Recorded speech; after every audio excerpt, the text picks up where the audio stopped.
మానవ హక్కులను కాపాడటంలో పోలీసులు కీలక పాత్ర పోషిస్తారు. శాంతి భద్రతల పరిరక్షణతో పాటు నేరాల నియంత్రణ, దర్యాప్తు, నేరస్తులను పట్టుకోవడంలో కూడా వారు నిమగ్నమై ఉంటారు. సమాజంలో నిరంతరం అప్రమత్తంగా ఉంటూ ప్రజల రక్షణకు నిలబడేవారు పోలీసులు. వారి సేవలు నిస్వార్థమైనవి.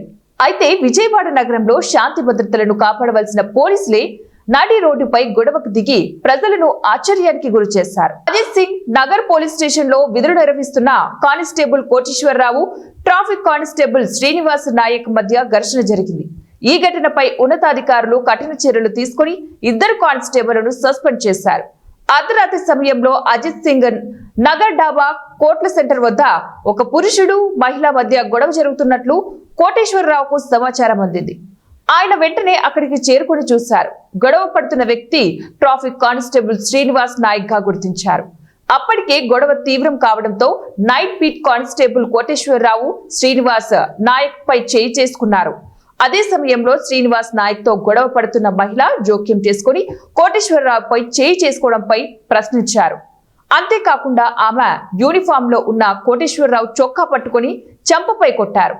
ఈ సంఘటనతో ఇద్దరు కానిస్టేబుళ్ల మధ్య గొడవ మరింత పెరిగింది.